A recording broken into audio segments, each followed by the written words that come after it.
This is Jedi General Pong Krail. I welcome you to the Voice of the Republic podcast. Listen to this podcast. That is an order. Your reputation precedes you, General. The reputation of a great new podcast. Hello and welcome to the Voice of the Republic podcast. This is Bonnie Peace, Baru from Star Wars. Time to see who's smart enough to join the hunt. The hunt for the Voice of the Republic podcast. So, I hear we're going to be taking out separatists on the Voice of the Republic podcast.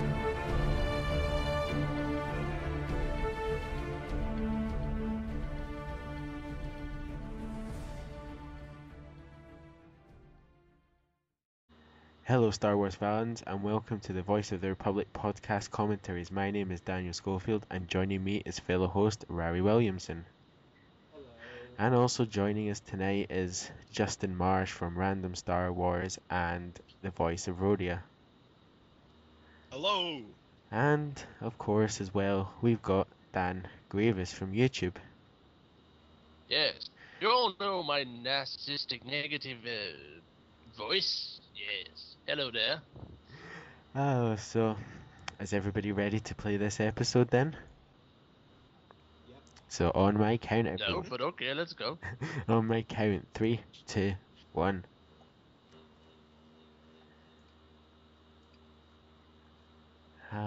Okay, am I the only one who wanted this, since this was promised to be one of the darkest arcs of this season? To be like dark, like something like black or something? Yeah, like the Oh. new logo change would have kind of suited this arc, I guess. Yeah. And here's the biggest moment for me that really got me in my pants in a bunch. I mean, you have Kid and Modia. They are obviously being attacked by the Separatists, who are their own people. So basically, please, George, explain. And yeah, I still don't understand the upside down building. I don't understand the upside down building still. Oh yeah, that doesn't make sense, and that's why I think in the original movies it stayed in the concept stages, and they decided to go, well, Neimoidians are not bugs, so basically they're gonna live in normal bridges. But obviously somebody liked the concept art so much they actually made these, and actually it looks retarded. I'm sorry. I love Neimoidia. I love the K Neimoidia. Setup, buildings, and everything. Oh, buzz droids. Hey, but the upside building never made sense, especially in the Force Unleashed. It's always been retarded because the Neimoidians are really not like the Geonosians. They're really. I don't see how they're gonna live in such cities. It just doesn't make sense. It might be. Oh, that was marvelous. The buzz droids attacking Anakin's ship. And you think everything's gone until it turns upside down. Yes. PP's out of nowhere. Yes, Anakin is in trouble, yes. Gets knocked out. Oh my god. And this is the... Yeah. The thing is, this is one of the parts I think it was made for the fans who still think that Anakin and Ahsoka and R2-D2 are gonna die in this episode, and they're not gonna appear in the future because they have not watched Revenge of the Sith. Oh, this is genius! I love this scene.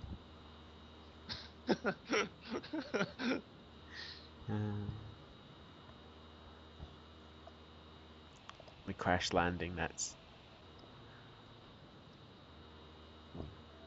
Oh, the death is so beautiful. Just you see the buildings in the background, Yeah. and they look so real, and yet and the buzz droids on the east. Yes.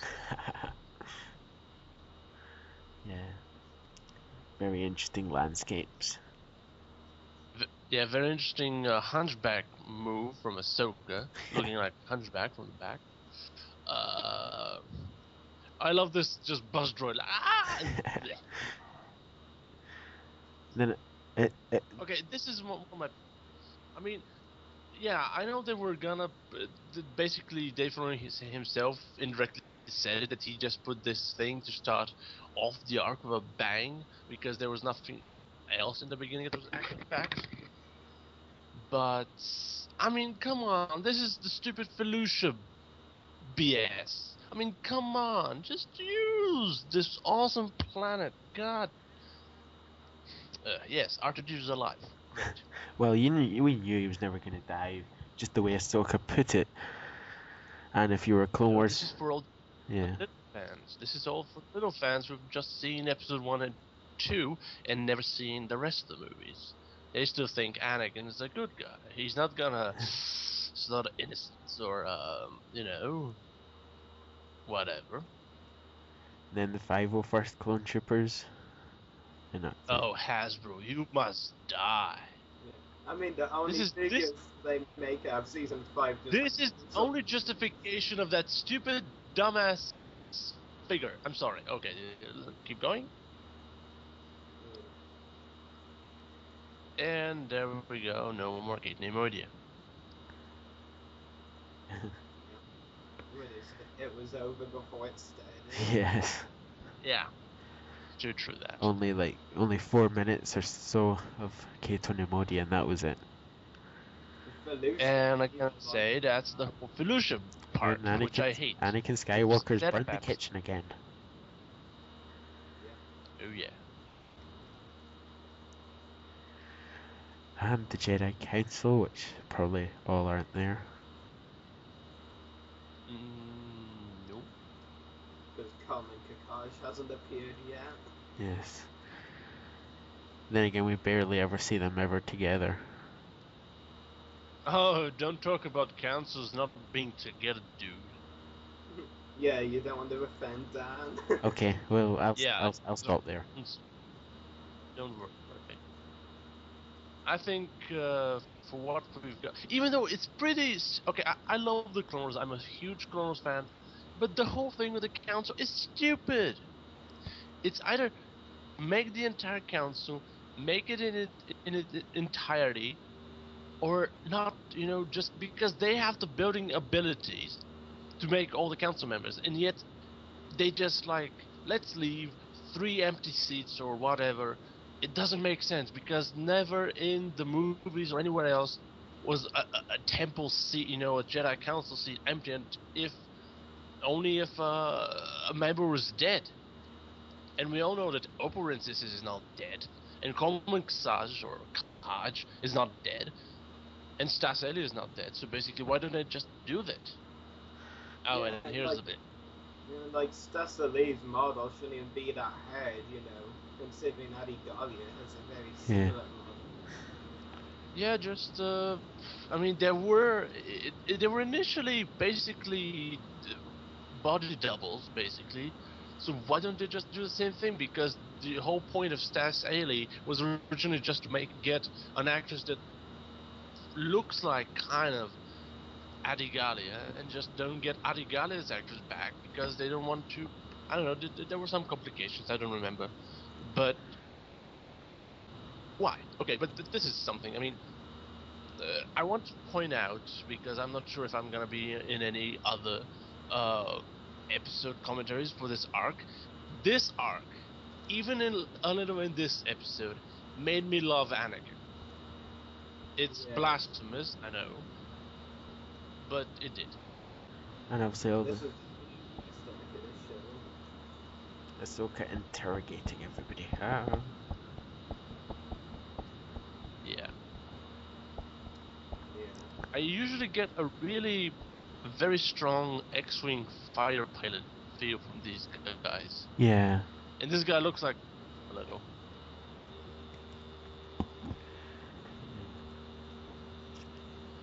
And also the whatever droid, I can't remember what droid it was again.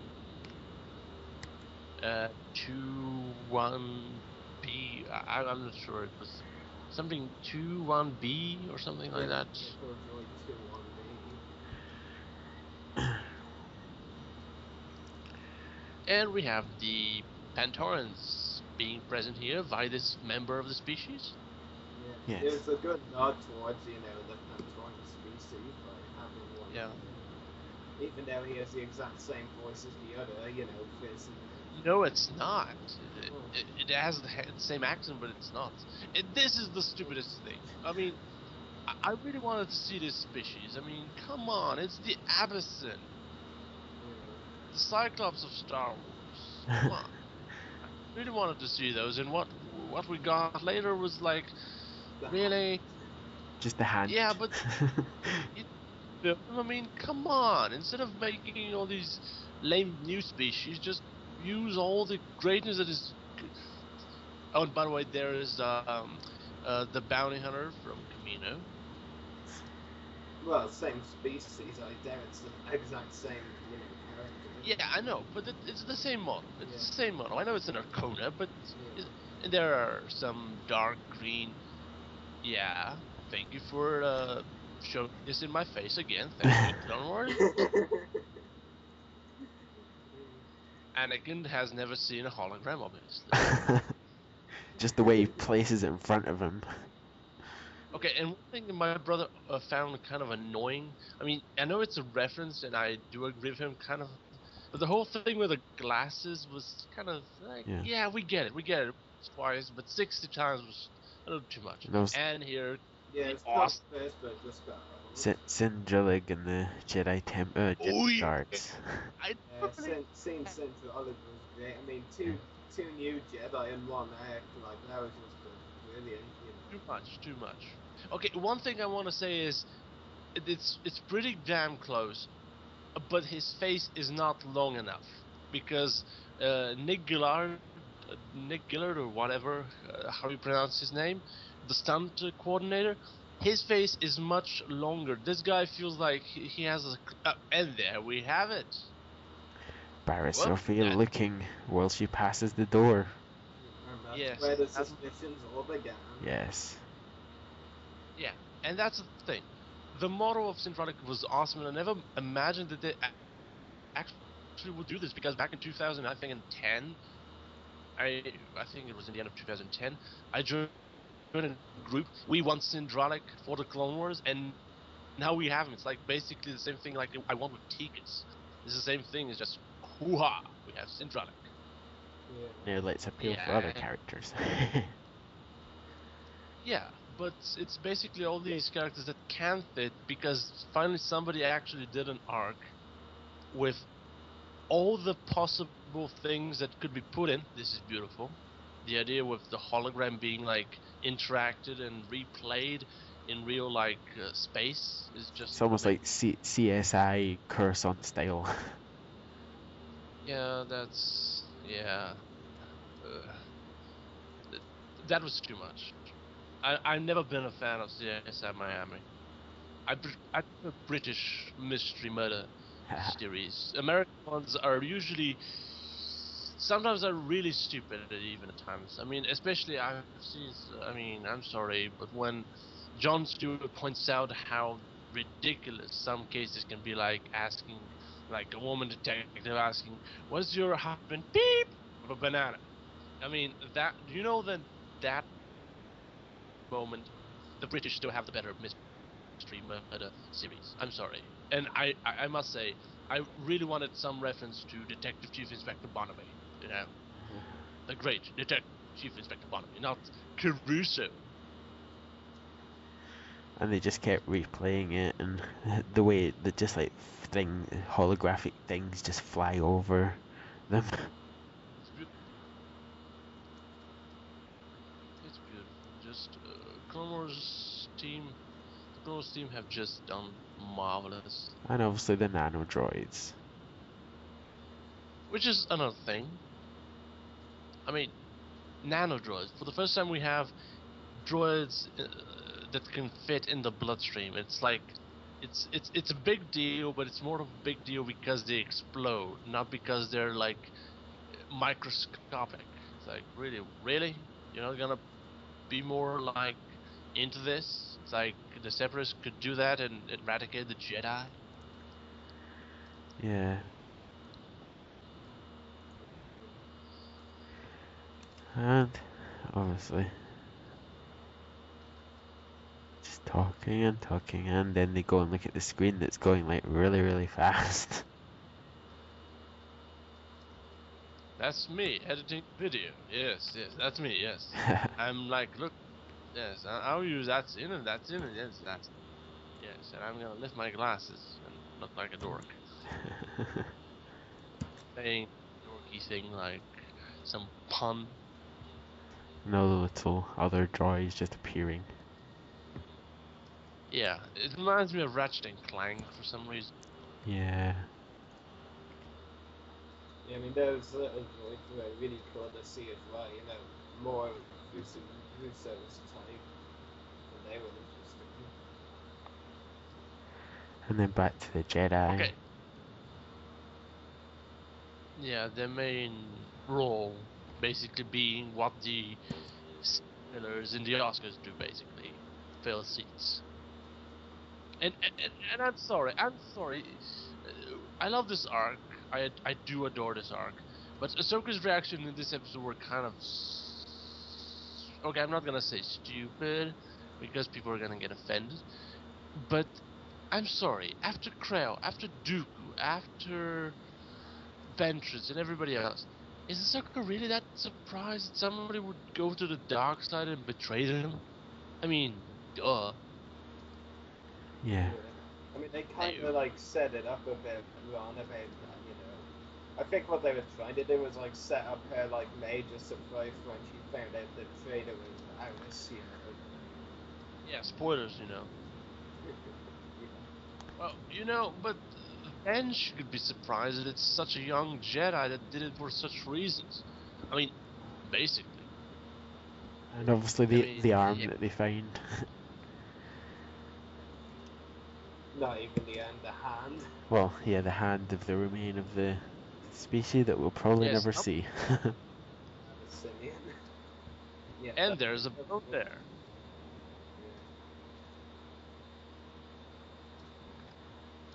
And the vehicle speeder thing going down towards the underworld. Yeah. I must say, I'm sick of the underworld.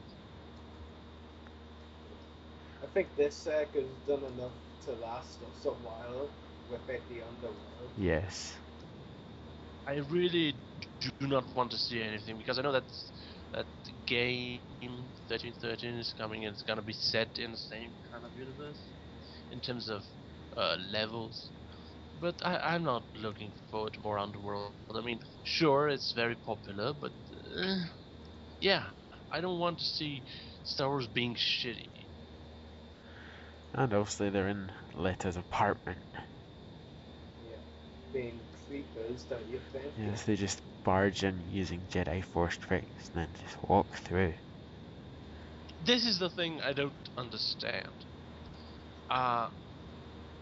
Why, of all things, because the rest of the arc is solid, but the motives of Leda and this whole thing with the flashing in a bit was stupid. But why did Leda reveal herself if she was gonna be, you know, why did she reveal herself? It made no sense. And she might have been forced into doing it. Yeah, but why did she have to, reveal herself and then act like, oh, oh my god, you caught me, oh my god. Yeah. Maybe like the original plan was for her to like be put in jail, but then Barrett's turned on that plan, which I think that's Yeah. let us dead, basically. Yeah. Possibly. It would be cool. No, so when she finds something and calls Master Skywalker. And the nanodroids in the food, which just kind of gives it all away. It's an epic reason for diarrhea. Then she just let her randomly walks into the room. Oh, hi there. Yeah, if it was Leda, I would not return. I mean, she probably didn't even think the Jedi would be smart enough to search her house. And yet it makes her even more suspicious the fact she's not got any nanodroids on her at all. Exactly. I mean, once they find out that there was nanodroids in the food, she's pretty much screwed, and obviously the one. Yeah. You fed him nanodroid food and then you had normal food for yourself. Or she didn't have any food at all. well, that as well. And back into the underworld, or out to the underworld, whatever. All the different species walking about. That his house was interesting, though. Yes. Oh. And there we have a species known as the Star Wars Texan. Haha. Then the little, yeah. Cowboy. Then the little, don't know what they are. Porta cabins, maybe bars or little takeaway food restaurants. They look like.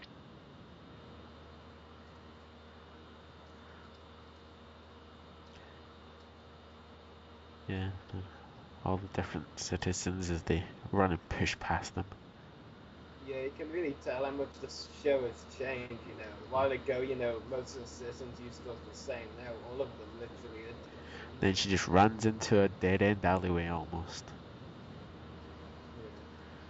Yeah. And Ahsoka's waiting for her. Ah ha ha ha. Just waiting the pants.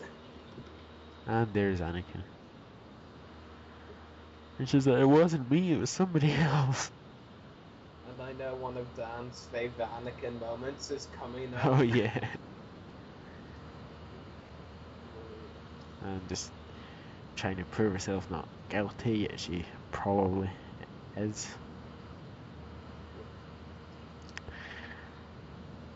She's facing a losing argument. When she's in that There's Anakin.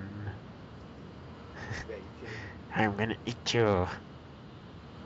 You will answer me now! I don't know about YouTube, I still really love that line. I don't know why.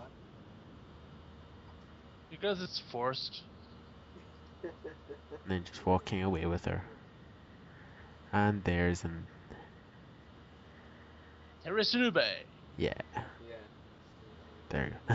I remember the funny suggestion that maybe somebody said that maybe the droid was the culprit and he was programmed by... Again, why do people think that Palpatine does everything?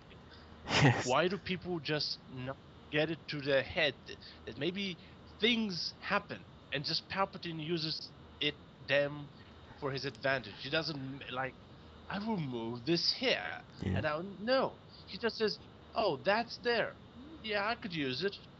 Yeah, exactly. It That's doesn't why, make- that's why I think's gonna happen to Varys, to be honest. Like, Palpatine will take an interest in her and then use her for his Then, obviously. Dude, you're starting a commentary on the wrong Jedi.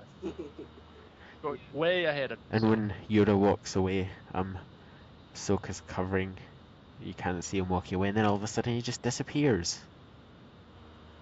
Because he's Yoda, he's a douchebag in this arc. He just disappeared all of a sudden, like he can walk that fast away. And there's Stacey Tin, Ah. and I love how there's all these other Jedi in the temple like being shown. And Yeah, there we go. good. A good, not the strongest, but pretty a nice start to something that is really solid and pretty perfect. Yes. There's a good setup episode. I mean, if they don't have Sabotage, like, the rest of the act won't really make a lot of sense. I mean, that's a good thing about Sabotage. Like, it helps, you know, what we see to come in the more action-packed episodes makes sense. Yes.